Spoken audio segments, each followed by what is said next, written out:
Imagine for a moment that you're back in 1994. You're heading over to a friend's house to play some video games. His mom's making pizza pockets, there's cold Sunny D in the fridge, and you're hanging out on the couch in front of the TV, a controller in your hand. Now quick, exactly which console are you picturing? This is a pretty unique point in history because you might be thinking of the good old 8-bit NES, which is still popular and even still has some new games coming out for it. Or, especially if your friend has some rich parents or if you live in Japan, you might just be imagining cutting-edge 32-bit 3D gaming on a futuristic platform like a Sega Saturn or Sony PlayStation. What a time to be alive. But what were the most popular games this year? Today we're going to find out, so stick with us as we explore the top 40 best-selling games of 1994. Number 40, Mega Man X. We start off our top 40 with Capcom's Mega Man X, which shifted the famed Mega Man series into a new era. Set a century after the original games, it follows X, an android robot hunter with advanced abilities, as he battles rogue machines called Mavericks, led by the villain Sigma. Interestingly, Zero, X's red armored ally, was nearly the lead character during development, but became a key support character instead. Lead artist Kenji Inafune remarked, "When the X series came out, I really wanted to redesign Mega Man. I wanted a totally different Mega Man. I'm a designer, a creator. I wanted something new. I didn't want to just use the same old Mega Man." Ultimately though, fearing backlash from fans, the studio chickened out and went with the much more familiar lead we all know and love. Number 39, Super Mario Bros. 3. Beginning its epic run in our top 40 way back in 1990 as the #1 game of the year, even beating out the mammoth Tetris in sales, Super Mario Bros. 3 just about manages to cling on to its spot in the top 40 this many years later. With a game this ambitious, you can be sure that plenty is going to end up cut for either time or to make sure the game fits on the fairly modest NES cartridge. For example, we all know the iconic roulette minigame and card matching game, but did you know there was originally planned to be a drastically expanded minigame system compared to what ended up in the final game? This would have involved encountering one of 3 hosts: Toad, who made it into the final game of course, a Koopa Troopa, and a Hammer Bro, who would have had Mario roll a 6-sided die, and depending on the roll, you'd either get prizes like coins, keys, or 1-ups, or access to the other minigames. Remnants of these unused games do still exist in the game files of Super Mario Bros. 3, giving us a glimpse of what might have been, but considering just how groundbreaking the game ended up being, it's hard to complain about what we did get in the end. Number 38, Earthbound. If you've watched our video on flops of the 90s, then you already know the story about how Earthbound, or Mother as it was called in Japan, totally bombed when Nintendo brought it to Western audiences. But the game wasn't a complete disaster because it did achieve a modest level of success in its home country, at least enough to land a coveted spot here on the global top 40. Good news for developer HAL Laboratory, who'd built up a huge reputation by then for producing high quality and successful games, most notably the Kirby franchise. The success was also encouraging for co-developers and relative newcomers Ape Inc. Ape had been founded back in '89 with support from the president of Nintendo himself, and they had only 3 other credits to their name, including as a support on the first Mother game, so it might have been a surprise given the scale and complexity of Earthbound when they were tapped to develop the game. When development did start to falter, HAL Laboratory was brought in to help get things over the finish line. The following year, Ape Inc. was no more. But that might not be the bad news story you think it is, because the company rebranded as successor Creatures Inc., who you might recognize for being one of the 3 co-owners of the Pokemon Company along with Game Freak and Nintendo. So to say they came out okay in the end would be an understatement. As for Earthbound, despite its slow start in America, it would of course become a cult classic and widely recognized as one of the greatest games of the era. Number 37, Earthworm Jim. Earthworm Jim is an ordinary earthworm who becomes a superhero when an ultra-high-tech robotic suit falls from space onto him, granting immense power and turning his worm body into the suit's head. He battles eccentric foes like Evil the Cat, Bob the Killer Goldfish, and Professor Monkey for a head. As you can probably tell, there's a healthy amount of absurd humor at play in this run-and-gun platformer, including bizarre puzzles, parodies of genre tropes, and a hilarious surprise twist ending that's related to a cow you launch into space at the start of the game. The game did well enough to maintain the new studio Shiny Entertainment, which had been founded just a year earlier by David Perry, a former Virgin Games developer who'd worked on titles like Cool Spot and Aladdin. "We didn't really know what we were actually going to do," admitted Perry. "We were even considering Knight Rider." It was at the time we were considering what it was Shiny should make. We knew whatever we chose we would make something of, but we needed that inspiration. It was when legendary animator Doug Tenapple joined the company and created Earthworm Jim that they found their direction, even releasing a sequel the following year. Number 36. Myst.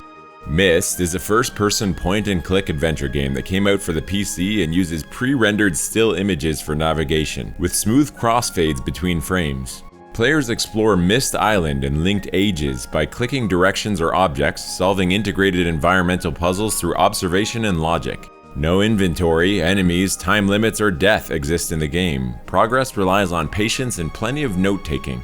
If this sounds like your kind of thing, you're definitely not alone, because Myst was such a successful debut game for developer Cyan that they basically made an entire business model around the universe, which is still kicking 30+ years later. Myst hit during a shift in the PC gaming market away from floppy disks and towards CD-ROMs. But given how expensive CD drives were at the time, a lot of people were reluctant to invest in one. It was games like this one that encouraged more gamers to get on board with the new tech, making Myst something of what they call a killer app over the coming years, driving the whole platform forward and advancing tech in the industry in a groundbreaking way. Number 35. Secret of Mana. If you've watched a few of the videos in this series by now, then you might be surprised to see a JRPG like Secret of Mana make it onto the list for a second year in a row. Often these were a flash in the pan, achieving a lot of success in Japan and then dropping off quickly to make room for the next one. Not so with Secret of Mana, which continued strong sales into 1994 following its late 93 release in the West.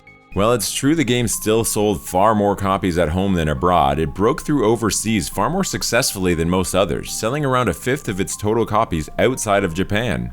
This was largely due to deliberate attempts at tailoring the gameplay to appeal to global audiences, especially the innovative hybrid real-time combat with fluid, action-oriented battles incorporating a paused menu system for the use of spells, items, or gear. The revolutionary co-op multiplayer with support for up to 3 players via a multi-tap accessory was also a big draw for the more social gaming appetites in the West. Secret of Mana did so well in America that many credit it for contributing to the popularization of the genre, opening up the market to the wildly successful JRPGs that would rock the world over the following couple of years. Number 34. The Seventh Guest. The Seventh Guest is the new standard in interactive entertainment. These were the words of none other than Bill Gates upon the release of developer Trilobyte's first ever game. Was he serious, or did he just want another killer app like Myst to help sell CD-ROM drives and bolster the growing Windows platform? It didn't really matter all that much, because he was becoming something of a superstar celebrity at the time, rapidly on his way to becoming the world's richest man, a title he'd hold on to for over a decade. And so, when he endorsed the game, it definitely helped get some much-needed buzz for The Seventh Guest, an interactive movie puzzle adventure game with pre-rendered 3D graphics. The game was lauded for its immersive and impressive atmosphere, and for its sinister storyline, which incorporated some pretty mature themes. Following the success of this game, Trilobyte continued work on a follow-up called The 11th Hour, which they'd already started work on. Unfortunately, after serious delays, the game achieved only lackluster critical reception and sales weren't up to expectations. The studio tried a few more kicks at the can, including 1996's Uncle Henry's Playhouse, which reportedly sold a grand total of, get this, 27 copies in the US. That's 27, not 27,000, before closing down a couple years later. The company relaunched briefly in the early 2010s, releasing a mobile version of The Seventh Guest and launching a couple failed Kickstarters and not much else, officially cementing The Seventh Guest as a one-hit wonder. Number 33. Super Puyo Puyo. Coming out in 1993 for the Super Nintendo, Super Puyo Puyo, which was essentially a super remake of a game from a couple years earlier for the Famicom Disk System, was a smash hit in Japan, coming at the tail end of the falling block puzzle craze of the early 90s, but differentiating itself with its ensemble cast of bizarre, endearing characters, colorful and unique graphics, and a bit of light RPG flavor. So while Tetris failed to really catch on in a huge way there, it was Puyo Puyo that succeeded in popularizing the genre in Japan. But could the same formula result in big numbers in the lucrative North American and European puzzle markets? We'll never really know, because when the developer Compile reached out to Sega for a Genesis and Game Gear port, the decision was made to completely rebrand the game as Dr. Robotnik's Mean Bean Machine. Mean Bean Machine was seen as too similar to other games, and because it didn't bring much that was new to the table, and because it didn't really benefit from Puyo's charming cast of characters, it never really caught on. In 1995, Compile finally partnered with Nintendo to release Super Puyo on the Super Nintendo in the West. Though once again they shied away from launching under their own unique IP and instead rebranded the game as Kirby's Avalanche, which therefore held the distinction of being the only Kirby game ever to not release in Japan. Number 32, Mighty Morphin Power Rangers. The TV show Power Rangers, which came out in '93, sparked a multimedia franchise with movies, toys, comic books, and of course, video games. Like many other successful IPs at the time, when it came time to make the games, there was a frenzied rush to secure the rights for each platform. This resulted in really 4 unique games created by 4 different developers for each of the Genesis, Game Gear, Game Boy, and Super Nintendo.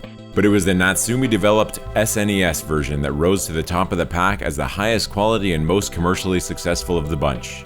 Loosely following the storyline of the TV series, you play as your choice of ranger across 7 stages. There were some unique elements that differentiated the game from other beat-em-ups at the time, most notably morphing mid-stage between civilian and ranger form, and of course the Megazord mode with a power gauge that you could build up that determined one of 4 special attacks. Interestingly, Mighty Morphin Power Rangers on the Super Nintendo released just weeks after 3 of the main characters from the show had their actors leave due to contract disputes, though it's doubtful this really had much impact on the success of the game. Number 31, Super Mario World. Still clinging on to a spot in the top 40, though dropping several positions from last year, is Super Mario World, which was a huge leap forward for the Mario series and for platforming in general when it launched as a pack-in title with the Super Nintendo way back at the turn of the decade. The game's director Shigefumi Hino remembered in an interview in 2017, "I felt a great deal of pressure. It was a launch title for the Super NES, and the previous game, Super Mario Bros. 3, was really well made, so it was intimidating to know it would be compared to that. For that reason, I worried a lot over how we could present Super Mario in a fresh way on Super NES." Producer Takashi Tezuka added, "Launch titles are the first games that let players try the new hardware's features, so they benefit in being able to surprise many players who are experiencing those features for the first time. The acclaim Super Mario World received for its excellent visuals, catchy music, ingenious level design, and overall polish make this one of the most replayable Mario games of all time. And we at Early Epoch encourage you to do so, especially if you haven't played it in a while, because it probably holds up the best of any game released up until that point for any console." Number 30, Tetris 2. Fans of this video series will know that a mainstay at the top of the list for the entire decade so far has been good old Tetris. But what many might not know is that Nintendo actually released a sequel on their platforms in late '93 to early '94. Tetris 2 took the familiar Tetris formula and added a color matching mechanic to it, adding some much needed freshness and additional challenge. While the game was released for the Game Boy and NES first, most reviewers agreed that the Super Nintendo version that came out a few months later represented the best Tetris experience on any console up to that point, with its superior background graphics, smooth gameplay, and 2-player multiplayer mode. The one complaint fans had was the conspicuous absence of the iconic Russian music from the original game, with the replacement track seen as lacking by comparison. While Tetris 2 didn't even come close to living up to its predecessor, it advanced the franchise just enough to keep it in the public consciousness and gave fans of this sort of game a welcome upgrade, all while netting Nintendo and developer Toes a tidy profit on the quick. Number 29, Streets of Rage 3. The original Streets of Rage trilogy came to a close in 1994 with Streets of Rage 3. Sega's flagship beat-em-up franchise had been widely praised for its gameplay, graphics, sound effects, and most of all Yuzo Koshiro's cutting-edge music. So when the third game came out, the hype levels were through the roof. And while the game was mostly well received, there were significant barriers to achieving the level of success that previous entries had had. Chief among these was the change in music direction, with Koshiro's innovation leading to a bit of a confusing and divisive soundtrack that's been fiercely debated ever since. When the game released, he even said, "Well, I know some people will think it's probably the worst music ever put to a video game, but personally, I think we've used some rarely seen, even revolutionary techniques in putting this all together, and overall I'm really pleased with how it came out." Compounding problems was poorer than usual reception in the West, where localization changes, including plot alterations and even the removal of characters, led to complaints. In addition to the artificially ramped up difficulty level in the West, which many speculated was an attempt to force American gamers to rent the game multiple times or else to buy it outright. The series did get a worthy return to form with Streets of Rage 4, but that wouldn't come until decades later under the stewardship of French developers Dotemu. Number 28, NHL 95. Like NHL 94 the year before, NHL 95 delivers fast-paced hockey action across the Genesis, SNES, and even PC. But there were a good number of innovations to this entry that differentiated it quite a bit from the last one. Most notably, the game introduced full season mode, letting you simulate an entire regular season, unlike 94, which focused solely on playoffs. You can even sign, trade, and release real NHL players for dynamic roster management, or create your own custom player with editable attributes to place on your team. Enhanced game speed and fluidity, new player maneuvers, better detail on sprites, and new animations such as when a player is injured all added to the experience as well and made it such an improvement over previous hockey games that many even bought it that already had last year's version. Number 27, Sonic the Hedgehog 2. Tumbling 13 spots from 1993, but still selling respectably well this year is Sonic the Hedgehog 2, Sega's rushed but nonetheless polished and well-received addition to its hit mascot launch back in 1991. For the second Sonic entry, Yuji Naka wanted to have a way that siblings could play the game together, so Sega got to work designing a sidekick. Initially, the concept leaned towards a tanuki, a mythical Japanese raccoon dog that many of you will recognize of course from the Mario series, but it didn't quite fit the high-speed vibe they thought. The idea evolved into something more agile. To flesh out the character, Sega Technical Institute held an internal design contest. Yasushi Yamaguchi, a level designer fresh off Kid Chameleon, entered the contest and won with his sketch of a two-tailed fox. He named the character Miles Per Hour. Get it? Miles Per Hour? And envisioned him as a loyal, inventive tag-along that balanced out Sonic's brashness. Sega of America loved the concept but balked at the name, pushing instead for Tails, emphasizing his unique design trait. A compromise was struck, with the character's nickname being Tails, but officially his formal name would remain Miles Per Hour. In 1994, fans of Sonic 2 got a special treat when they discovered that they could play it in a whole new way by connecting it to Sonic and Knuckles, but we'll get to that in a little bit. Number 26, Doom 2. id Software's Doom had a bit of a slow burn following its release in '93, but its popularity grew steadily over time, owing partly to its shareware model. More than 90% of the people who played the game did so using the free version. While this meant the first game was relegated to Honourable Mention status in 1993, it set up things very nicely for a sequel. So when Doom 2 came out the following year, the company was hoping to make a big splash. They shipped 600,000 copies to stores in advance of the launch. Their best expectations were totally shattered when that initial shipment was completely sold out within a month. Almost all of the critically acclaimed level design for the game was done by Sandy Peterson, who'd previously worked at Microprose on games like Sid Meier's Pirates and Civilization, but had joined id Software only 10 weeks before the launch of the first Doom game following the firing of the original lead designer Tom Hall. Peterson explained later via a YouTube video on his channel Sandy of Cthulhu, which incidentally I highly recommend you check out because it's fascinating as well as very entertaining. The programming staff of id, John Carmack and John Romero, had decided the designers didn't help a game project and they didn't need them, and so they were trying to find an artist to do the level design for Doom. The art team, Kevin Cloud and Adrian Carmack, said no, we need a good designer. A designer is what we need, not another artist. Like a lot of PC developers in these earlier days, the team had a lot of fun developing Doom 2. A funny example being the inclusion of a hidden sprite of John Romero's severed head behind the final boss, which you could access by no-clipping through the wall. When Romero found out about it, he recorded the line, "To win the game, you must kill me, John Romero," to match the sprite. The recording was distorted and reversed to play backwards and actually made it into the final version of the game as a satanic chant uttered by the boss. Number 25, Theme Park. 5 years before Chris Sawyer's Roller Coaster Tycoon, Bullfrog Productions released their trailblazing theme park management sim simply called Theme Park. The game features a surprising amount of depth, with over 30 rides including custom roller coasters where you could lay the tracks out yourself, customizable shop attributes like adjusting the amount of sugar in your ice cream, staff wage negotiations, ride maintenance, and even crime like vandalism. Original plans were to go even deeper with planned features such as sending thugs to sabotage other players' parks in a multiplayer mode, and placing microphones on visitors to hear their speech. These were dropped though due to time constraints. Development took about a year and a half, with the team led by the legendary and somewhat divisive Peter Molyneux visiting real theme parks worldwide to take notes and sample sound effects for realism. All of this work paid off as Theme Park ended up selling millions of copies, doing especially well in Europe and even Japan once the PlayStation version came out the following year. But despite all this, the game basically flopped in the US, becoming Bullfrog's worst selling ever game there, with Molyneux speculating in an interview years later that the graphics were just too childish for Americans and made the game out to be simpler than it was. Number 24, Super Metroid. The long-awaited return to home consoles of 1986 Metroid franchise finally landed with 1994's Super Metroid. While it followed the same basic gameplay flows established by the first game, Super Metroid introduced a lot of improvements that made the game a lot more accessible, interesting, and overall fun than the original.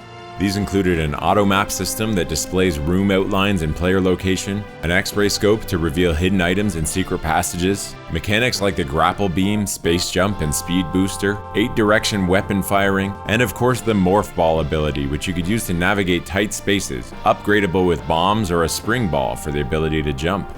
Nintendo invested a lot of resources into Super Metroid, with a full team of dedicated development taking over 2 years to finish it. The game used a huge 24 megabit cartridge which enabled 6 large worlds. Director Yoshio Sakamoto recalls, "This process might be unique to our department, but at the beginning of a project Yokoi-san would hold a meeting to decide on the contents of the game. And once the basic direction has been established, he'd say, okay, now take care of the rest. Based on that meeting, the programmers, designers, and other members would all figure out the contents of the game as they went." Unfortunately, despite being an excellent game beloved by fans and critics alike, largely credited as one of the greatest games of all time and for inspiring the Metroidvania genre along with Castlevania Symphony of the Night, Super Metroid never really lived up to Nintendo's expectations in terms of sales, leading to another long hiatus for the series. Number 23, DuckTales 2. DuckTales 2 is a non-linear, side-scrolling platformer where players once again control Scrooge McDuck, selecting and completing 5 main levels in a non-linear fashion. Releasing in the penultimate year of the NES's life cycle, DuckTales 2 represents in a lot of ways the culmination of Capcom's famed Disney tie-in legacy on the platform. A lot of the elements that made the first DuckTales game such a success return here, but with many improvements made as well, such as upgrades to Scrooge's pogo-like cane, the ability to return to previous stages to farm money or items, or find secrets, enhanced environmental interaction, and multiple endings that encourage exploration and add a level of replayability over and above what the first game provided. While it didn't live up to the first game in sales or in critical reception, fans of this era of Capcom consider it a must-play nonetheless. This, combined with the relative rarity of the game due to low sales, have made DuckTales 2 something of a collector's item over time, with new in-box copies fetching thousands of dollars. Number 22, Streets of Rage 2. Streets of Rage 2 maintains a strong position in 1994, dropping only a couple of spots from last year as it even outpaces its sequel in annual sales, helped out by word of mouth and benefiting from availability throughout the entire year, whereas Streets of Rage 3 didn't release until the second half of the year in the West. Viewed by most as the best Streets of Rage game, the second entry is seen as having the best soundtrack, strong graphical polish with smooth animations and dynamic effects like rain, a standout visual aesthetic, a memorable roster of characters, and timeless replayability, especially for co-op fun with friends and family. Streets of Rage 2 perfected the formula from the first game by adding polish, complexity, and charm while avoiding the pitfalls and controversies that held back the third game, like the rigged difficulty and polarizing music, making it arguably the peak of the franchise, at least as far as the original trilogy is concerned. Number 21, SimCity 2000. With SimCity 2000, Maxis, led by the legendary Will Wright, implemented many new features compared to the first SimCity game, with Kate Corcoran summarizing the shift well in a review for InfoWorld magazine. Playing the new version of SimCity is similar to watching the part in The Wizard of Oz where the color kicks in. SimCity 2000 is basically the same game, but now it's the way you always wished it was when you played the first version. One of the biggest and most obvious changes is the new isometric view, adding visual depth and realism compared to the top-down view of the first game. There are also underground layers for things like water and subways, variable terrain height, more diverse transportation and power plant variety, and an interesting mix of in-depth data via the query tool and approachable casual information access provided by the new newspaper system. SimCity 2000 would see versions for the Super Nintendo, PlayStation, and even N64 in future years, continuing to inspire would-be civil engineers for the rest of the 90s. Number 20. Madden NFL 95. Madden returns yet again in 1994 with Madden NFL 95, bringing along with it a fresh coat of paint and actually a surprising number of improvements. For example, Madden 95 is the first in the series to use real player names after EA was able to secure a license from the NFL Players Association. Season mode was improved with things like full individual stat tracking and even player injuries, which makes each season feel a little more unique. To go along with this, roster flexibility is given a lot more focus with free player substitutions in any position. Racism was also solved for good with this version, as the game portrayed black players with accurate skin tones, unlike in previous games where all players were basically just white. Black athletes Eric Williams of the Cowboys and Carl Wilson of the 49ers were even featured on the cover art. Portable versions of the game were made for both the Game Boy and the Game Gear, and though these were well received, all agreed that the superior experience is on either one of the two home consoles. Number 19. Derby Stallion II. A lot of people don't know this, but horse racing is a surprisingly popular sport in Japan, with over 21,000 horse races held every year, with the major ones organized by the Japan Racing Association, or JRA. In Derby Stallion 2, players can participate in a fictional version of the JRA as a horse breeder, owner, and trainer. The gameplay unfolds in weekly cycles, with weekdays dedicated to ranch breeding, stable training, and entries, where weekends are for watching the actual races. The Japan exclusive was an incomprehensible hit, becoming an overnight cultural phenomenon and fostering official real-world events and tournaments. Pro gamers like Kamea Takamasa emerged, writing complex breeding guides to help others optimize the simple yet deep simulation mechanics to breed winning horses. Some real-life jockeys have even cited the game as inspiring some of the theories they use in actual races. Number 18. Lemmings. Another year, another million copies of Lemmings sold. The momentum that saw this game become the best-selling PC title of the last few years kept going well into 1994, as it even saw release on a new platform or two, such as Commodore International's Amiga CD32. This wouldn't be the final major platform release for Lemmings, as it would still see versions in the coming years for Windows, PlayStation, and the Game Boy Color, but it is still a notable one, given the Amiga personal computer was where the journey all began for the lovable, if a little self-destructive little creatures. And in case the name CD32 is unfamiliar to you, you're not alone, because Commodore's ill-fated console ended up selling less than 1 million total units over its lifetime. Marketed as the world's first 32-bit system, we could do a whole video on the failure of CD32, and in fact, perhaps we will. But suffice it to say that the disaster was so absolute that Commodore itself declared bankruptcy shortly after launch. A pioneering giant of early gaming finally brought down as it became clear that they just couldn't keep up in the modern era. As for Lemmings, reception on the CD32 was alright. Most people didn't see much difference between this and the original for the Amiga, and by 1994, with DOS and Windows on the rise, most of the new sales were happening on Microsoft or even Macintosh computers. Number 17. Sonic & Knuckles.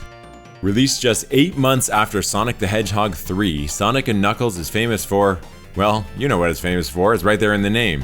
But what made the game really unique is its cartridge's lock-on technology. The top of the cartridge had a flip-open hatch on top with a pass-through port that enabled a second cartridge to be inserted, kinda similar to the Game Genie cartridge. This created a pathway for the Genesis to access data from both ROMs simultaneously, effectively combining their code without needing additional hardware. For instance, locking on, as they call it, Sonic the Hedgehog 2 live patches elements like character models and abilities, allowing Knuckles to navigate the levels of that game with his unique gliding and climbing mechanics. And attaching the original Sonic the Hedgehog game unlocks Blue Sphere, a randomized special stage minigame based on over 100 million possible combinations. If you try to insert a non-Sonic game, the console will throw up an error screen with a scrolling message that reads, "No way." If you press A, B, and C simultaneously on this screen though, you'll unlock the Blue Sphere mode with a stage layout uniquely generated based on the ROM's serial number of whatever cartridge you used. So that's kinda neat. But the most obvious example is of course locking on Sonic the Hedgehog 3, which merges the two into Sonic 3 and Knuckles, forming a complete 14-zone adventure with Knuckles playable throughout. Which makes sense since the games were originally planned as one, but split due to development deadlines. Speaking of which... Number 16, Sonic the Hedgehog 3. While Sonic and Knuckles did end up outdoing Sonic 3 in lifetime sales, in '94 the latter comes out better due to having released earlier in the year.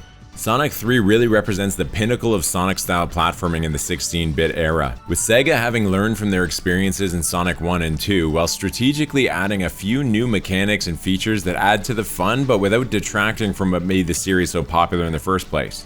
A good example is Tails' new propeller flying mechanic, or Sonic's Insta-Shield, or how each act now features a boss fight at the end. A built-in saving system was a much appreciated addition as well, with 6 save slots available. Development began in January 1993 and featured an all-Japanese team at Sega Technical Institute, avoiding some of the culture clash issues that plagued the development of Sonic 2. Beginning life as an isometric 3D game, even titled Sonic 3D, development shifted eventually towards 2D due to technical limitations and the cost the team was encountering, the 3D idea being shelved for later on with 1996's Sonic 3D Blast. Also cut was all the content that later became Sonic & Knuckles. This one is mostly blamed on time constraints owing to a tie-in campaign with McDonald's, which Sega had spent around $20 million on. And so although Knuckles as a playable character and the rest of the zones were cut from the game, in their place were added the multiplayer competition mode in Sonic 3 and the aforementioned lock-on ability of Sonic and Knuckles, proving that sometimes the innovation that necessity breeds ends up resulting in some interesting and arguably positive results. Number 15, Disney's Aladdin. Still popular, but tumbling 11 spots from number 4 in 1993 is Disney's Aladdin. Last video we talked about the Super Nintendo version versus the Genesis one, and how the Genesis game came out on top despite both being very successful, owing to Disney themselves providing hand-drawn animations and Sega and developer Virgin allowing a little more creative freedom over including things like swords. 1994 saw the addition of several more platforms as the Genesis version was ported or remade for the PC, NES, and Game Boy. Concerns about being beat by Sega on Aladdin are what prompted Nintendo to invest in the advanced pre-rendered 3D graphics that Rare was pitching for Donkey Kong Country. In an interesting twist of fate, Louis Castle, co-founder of the American developer Westwood Studios, revealed in a 2014 interview that they had actually pitched Disney on a second Aladdin game that would have used the same graphics technology as Donkey Kong Country. He recounted, "We built the Aladdin characters in 3D Studio Max actually, rendered them and then animated them as individual bitmap images. And the look was just spectacular. I mean, it was just this incredibly crazy good look that up until that time I had never seen, and I don't think it had been done. And then negotiations with Disney fell apart. We couldn't get to financial terms, so we never made the game. A year later, Donkey Kong Country comes out and has the exact same look." Number 14, The Lion King. One Disney game Westwood did end up making, however, was The Lion King. And unlike Aladdin the year before, this single studio made both the Super Nintendo as well as the Genesis versions, which were essentially the same game but with minor differences in performance, graphics, and sound. In this side-scrolling platformer chronicling Simba's journey from cub to king, mirroring the plot of the hit movie, players control young Simba first, leaping across savannas, roaring to stun foes or activate puzzles, and rolling Sonic style to dash and attack. Evolving into adult Simba unlocks slashing, mauling, and throwing moves for brutal combat against hyenas and bosses. The practically movie-quality backgrounds and sprites were all hand-drawn by Disney animators once more, and the film score was adapted with surprisingly good fidelity. This, combined with the enormous success of the movie, meant that despite some complaints about uneven difficulty spikes and imprecise controls, and even though the game only released at the tail end of the year in November, it nonetheless performed solidly enough to land a spot in the top 15. As for Westwood Studios, this would be the last Disney game they'd ever make, moving on less than a year later to a completely different series you might have heard of, Command & Conquer. Number 13, Super Mario Kart. Dropping only a few spots but bumped out of the top 10 for the first time is 1992's Super Mario Kart. Nintendo was still experimenting when they made the first Mario Kart game, and a lot of the details would eventually change over the course of the franchise. For instance, the roster of characters would shift considerably. But the idea of having distinct racers from other Nintendo properties with unique strengths and weaknesses started here on the Super Nintendo. According to the game's manual, the Mario brothers have pretty much the same abilities in kart driving. Mario and Luigi have had a friendly rivalry that goes back to their childhood. You can expect a heated contest between them. When Mario and Luigi are computer controlled, they try to block your path. At first you might think the princess and Yoshi would have nothing in common, except their fondness for Mario. As it turns out, they have the same driving ability. Both of these racers have very fast acceleration. As enemies, the princess will toss poison mushrooms in your path, and Yoshi will use eggs to hinder your progress. These two drivers have long been Mario's arch enemies. They are both rather hefty, so they have slow acceleration, but their top speed is great. As enemies, look out for Bowser's fireballs and Donkey Kong Jr.'s banana peels. These two really throw their weight around, stay clear of them. And last but not least, neither of these racers have qualities that make them stand out. They are, however, good all-around racers with better than average control in corners. They do not skid as easy. These racers are good for beginners who are just learning to race. In the GP race as enemies, Koopa Troopas will drop shells and Toad will place poison mushrooms on the track. As for me, if I'm being honest, I probably never really moved on from the Koopa Troopa. Number 12, Sonic the Hedgehog. It might surprise you to see Sonic the Hedgehog still so high on the list in 1994, even handily beating out Sonic 3. But if so, you might not realize the sheer enormity of the success of the first Sonic game. Sonic the Hedgehog's lifetime sales beat out Sonic 2, Sonic 3, Sonic & Knuckles, Sonic Spinball, and Sonic 3D Blast combined.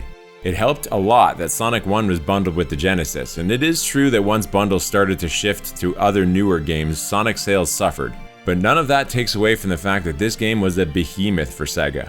In fact, according to Sega marketing director Al Nilsson, in the early 90s, Sonic's Q-score, or quotient score, which is a score assigned by the company Marketing Evaluations Inc. to track the consumer appeal of brands, characters, and celebrities, even surpassed Mickey Mouse. Just think about that. In less than 2 years, Disney's multi-billion-dollar mascot of the century was surpassed by a spiky blue hedgehog from a video game. Times had definitely changed. So much so that in 1993, Sonic became the first ever video game character to have a balloon in Macy's Thanksgiving Day Parade. He was also the first to appear in California's New Year's Day Rose Parade. Sonic even impacted the world of biology. He has a gene named after him. When scientists in the 90s noticed that fruit flies with mutated versions of a specific gene grew spiky bristles, they knew exactly what to name it: the Sonic Hedgehog gene. In humans and animals, the Sonic Hedgehog gene produces a protein that acts as a blueprint during early development, and without it, serious birth defects can occur. Ah, see, there you go. I bet you didn't expect to be learning about holoprosencephaly watching Early Epoch, did you? And it's all thanks to Sonic. Number 11, Legend of Zelda: Link's Awakening. Link's Awakening, Zelda's first ever appearance on a non-Game & Watch handheld, returns for the second year but increases its position from 16th all the way up to the very fringes of the top 10. When marketing the game, Nintendo of America wanted to do something that highlighted not only how great this game was, but to reinforce the unique portability and battery life of the Game Boy, unlocking Zelda on the go like never before. And so they came up with the Zelda Whistle Stop Tour. Dubbed Sleepless Till Seattle by media like the Chicago Tribune, the tour was essentially a cross-country train competition, designed to generate buzz by turning the gameplay experience into a live, endurance-based event. Nintendo aimed to showcase how players could immerse themselves in the adventure for extended periods without needing a home console. The tour took place in mid-August 1993 and lasted about 3 days. Selected participants were provided with Game Boys and copies of Link's Awakening. They then competed in a timed race to complete the game first during the continuous train ride, with the first who finished the game winning a $1,000 donation to the charity of their choice. One notable participant, Nintendo World Champion Jeff Hansen, reportedly beat the game first, but was disqualified due to a technicality. As it turned out, only official video game press reporters were eligible to win. This is it, folks. The top 10 best-selling games of 1994 are finally on the horizon. Which game will take the ultimate prize? We'll find out in a moment, but first let's take a look at some honorable mentions.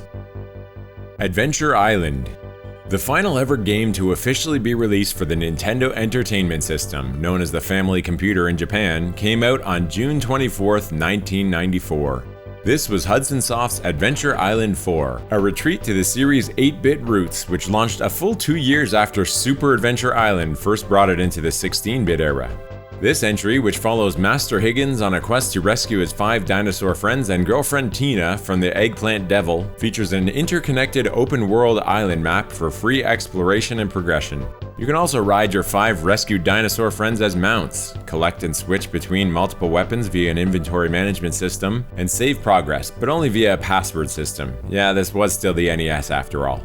Adventure Island 4 was released only in Japan, and in case you're wondering, the final official NES release in North America was Wario's Woods, which first launched in Japan in February, 4 months prior to Adventure Island 4.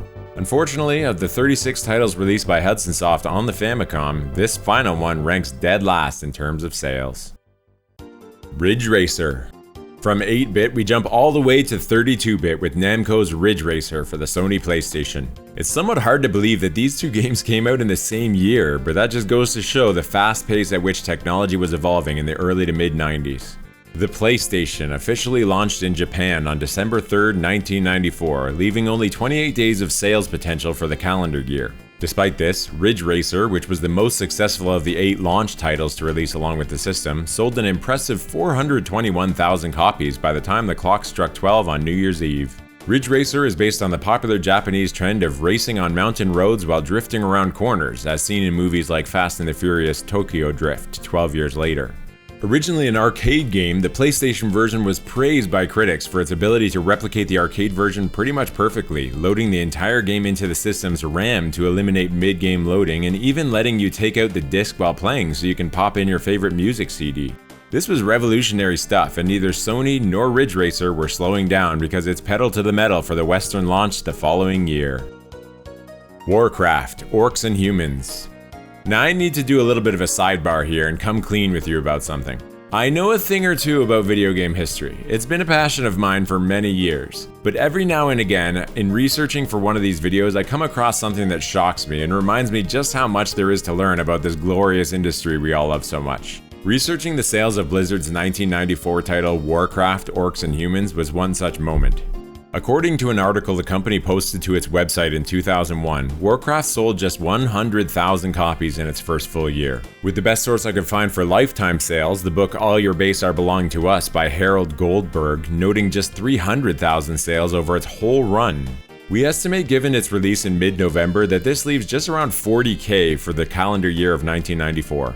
Now don't get me wrong, 300,000 is nothing to sneeze at, especially for what was still a pretty small studio and one of their first major games. But I guess I just figured, given the immense influence the game has had both on the RTS genre and eventually the entire gaming landscape, birthing a franchise worth billions of dollars today, that it would have at least broken the million copy barrier. The dual campaign allowing you to play as either faction with asymmetrical yet still balanced design, the high fantasy, Tolkien, and Warhammer inspired setting, the cutting edge multiplayer support, the art style, the music, the hero units, the epic story, it all came together to create something truly special and really put Blizzard on the map as a serious developer and publisher. The Elder Scrolls Arena. But speaking of influential PC games, 1994 also marked the launch of The Elder Scrolls with its first game in that franchise, Arena. It amazes me to look back at this first Elder Scrolls game and realize just how much it established in terms of pioneering an open-world RPG that introduced many of the core elements still present in later games. It introduced the universe and its setting, including Tamriel, nicknamed Arena for its history of conflicts, as the central continent. It set up a whole history of the Tamrielic Empire across hundreds of years. Arena even included a calendar with months, holidays, a weather system, and a basic solar system, contributing to the immersive world building that evolved into more complex cosmology and seasonal elements in later games. The racial diversity and deep customization systems, first-person real-time combat, magic and spell systems, day and night cycle, the economy system, the fast travel, which by the way was definitely useful given the ridiculously large scale of the world, the list goes on and on. So while the sales were relatively modest this time around compared to say, 60 million plus copies for Skyrim, the whole series and Bethesda itself as a studio owes much to this classic. Wonder Project J. Wonder Project J makes the list as our final honorable mention for two reasons. Number one is, frankly, I think it's a pretty neat little life sim, developed by a studio that's not afraid to be a little different, like with their previous title, Evo: Search for Eden. And reason number two is, for some reason we're all supposed to believe this game sold 1.3 million copies. Releasing in Japan only, Wonder Project J has you become an invisible mentor to guide a newly activated robotic boy named Pino through a fairy pointer named Tinker. The core gameplay revolves around teaching Pino human-like behaviors and skills via point-and-click commands, followed by praising successful actions or scolding failures to reinforce learning. It's a pretty unique blending of life sims, point-and-click adventure games, and mini-game challenges. The sort of game you'd expect to sell, maybe 130,000 copies, which is right around where Game Data Library, considered by many to be a fairly reliable source for Japan-only sales data, has the game. So why is it when you go to the Wikipedia page for the best-selling Super Nintendo games of all time, this obscure, if charming, title is right up there in the 37th spot, beating others like Mega Man X, Final Fight 2, and Super Star Wars? Well, the only primary source I could find quoting the 1.3 million figure is a 1996 article from Next Generation magazine, a pretty small publication that lasted about 7 years beginning in 95, which apparently quotes Shinji Futami, a producer at Enix, as saying, "It was a cross between an RPG and a simulation, with the player not controlling the hero himself but using an elf character as a guide. We've sold 1.3 million copies in Japan, so it's been a success." Is this a case of a misplaced decimal or something? Or is Wonder Project J really one of the top 40 best-selling Super Nintendo games of all time? Let us know what you think in the comments, but I am skeptical. Wow, that was a lot of honorable mentions this year. As time continues to unfold and the industry grows bigger and bigger, it's really starting to surprise me just how competitive it is to get into the top 40 and how many influential games don't make the cut. But without any further ado, on to the top 10. Number 10, Super Mario Land 2. Continuing its 3-year run in and around the top 10 is Super Mario Land 2, 6 golden coins. Which makes a lot of sense considering that of all the Game Boy games ever made, only Pokemon, Tetris, and the first Super Mario Land beat this game in lifetime sales. While the game, and in fact the whole Mario Land series, represents something of a departure from ordinary Mario fare, there's also a clever nod to some Nintendo history that even predates the company's entry into the video game industry.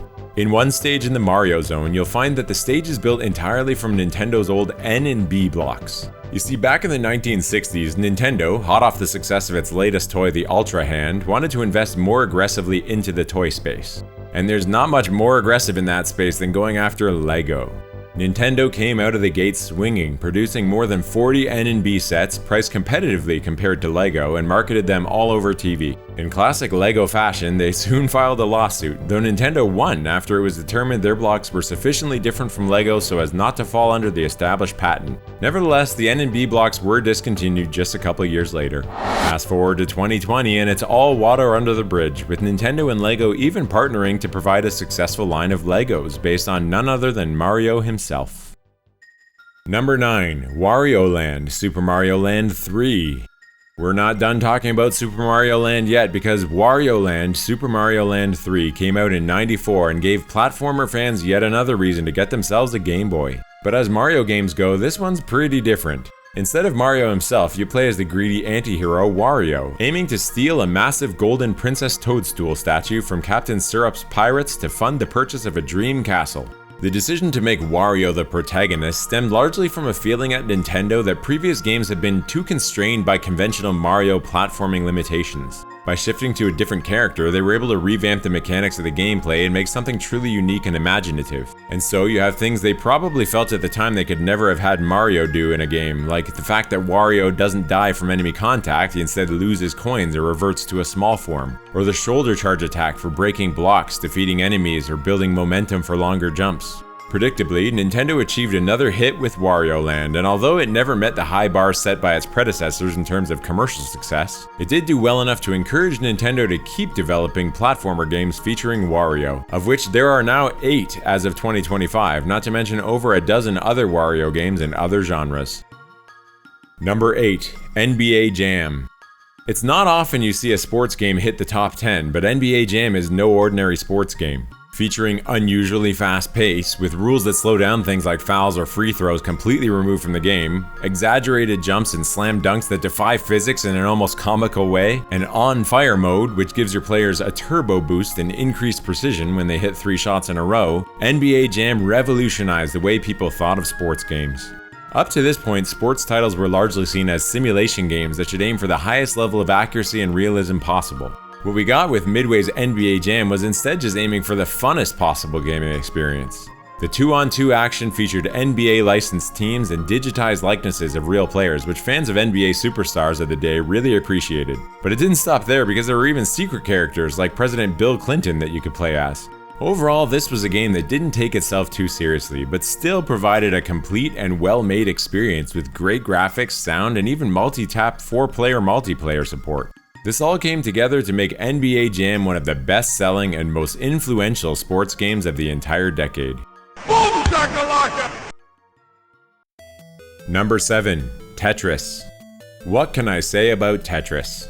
No, seriously, what can I say? Tetris has appeared on every video in the series so far, and I'm seriously starting to run out of things to talk about. We've covered the Soviet origins of the game and the messy legal battle that ensued when it came to the West, the Andrew Lloyd Webber cover of the theme song, the psychological effects of the game's so-called Tetris effect, copycats in the genre it pioneered, high-level competitive Tetris records, Tetris in space. And while the game has finally fallen out of the top 5 for the first time, there's a bit yet to go before we wave goodbye to this classic for good, whose fortunes largely rose and fell with the success of the Game Boy itself. Oh, I know. Did you know the name Tetris combines the Greek word tetra, meaning 4, since there are 4 blocks per tetromino, and tennis, which was creator Alexei Pajitnov's favorite sport? Isn't that fascinating? Jeez, I'm really grasping at straws here. Let's just move on for now. Number 6. Final Fantasy VI.